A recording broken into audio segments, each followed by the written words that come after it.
Kilala ba ninyo si Trillanes?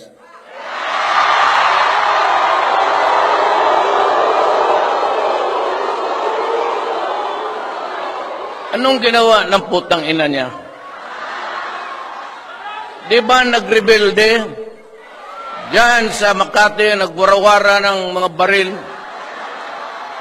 Nagmarcha doon, inagaw yung peninsula na hotel. Nagbarake doon. Pagdating ng pulis, ang mga duwag ng ulol, nagsurrender kaagad. Tapos naging senador, akala mo nagmamakalinis ang gago. Nagkokolekta yan sa mga malalaking negosyante. May parang yan lang ang abogado na hindi abogado. Abogado may retainer yan. Totoo yan. Ang mga malalaking negosyo. Natatakot sa kanya. Pagkaduwag ng putang ina, matakot kayo.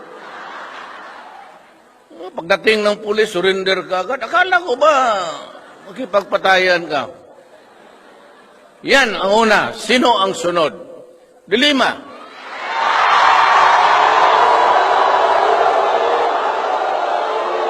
Gusto ako ipatanggal. Anong ginawa? Yan ang tragedy, sabi nga nila. The tragedy is, siya yung Secretary of Justice. Hawak niya yung prisuhan. Siya mismo went into trafficking. No bail yan. Kaya sige sulat, sige mura sa akin. Ayaw pang admitahin ng free advertisement ng siya sarili niya. Sabi niya, hindi yan ako. Pero yung aso na palakad-lakad doon sa tabi ng kama, yung aso niya, dala-dala niya kung magpunta siya sa labas.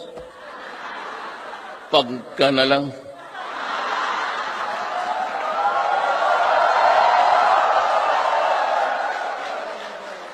Alam mo, hinahanap ko talaga.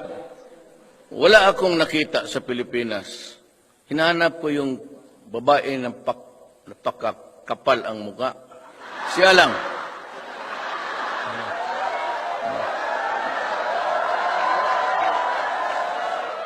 Alam, lapitan mo yan, laslasan mo ng blade, hindi tatalab.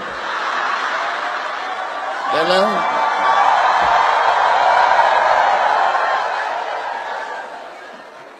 Buhusan mo, asido yung muka, gano'n lang yan.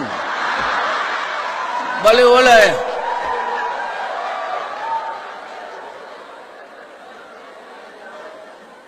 Sigurado man, siyempre sa edad, medyo mauna ako. Sigurado, ako wala naman akong ambisyon. Impyerno talaga ako. Yan ito. Pero maghintay ako sa kanya pagdating niya. Bihin ko talaga, Senyor Satanas!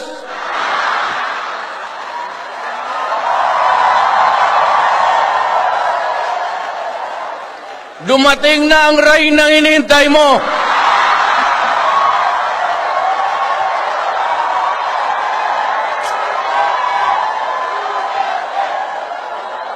Totoo man.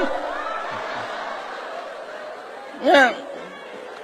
Kami pang kasalaan na si Bit Aguirre para na classmate ko yan. Cum laude yan sa law school. Kami ba naman mag-imbento ng basket as man totoo? I will never yung ganon lalo na babae mag-imbento ako ng story. Hindi talaga ako papayag sa kanila baski sino dito sa cabinet. No, do not do it. Huwag yan. Mag-imbento ka ng kaso, gano'n. Tapos Nobel, pakulong mo. Ngayon, mag-isa siya.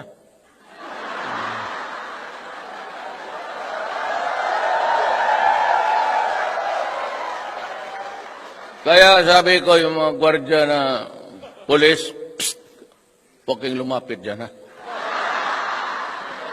Huwag kayong magpakita dyan sa silda palakala. Palayo kayo. Doon kayo sa ibang priso. Ma-issue pa tayo niyan.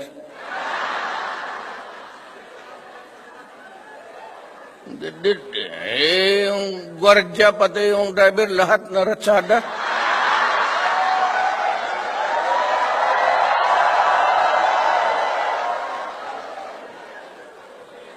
Mabutit na lang, hindi siya nagpasyal-pasyal ng Davao. Kasi kung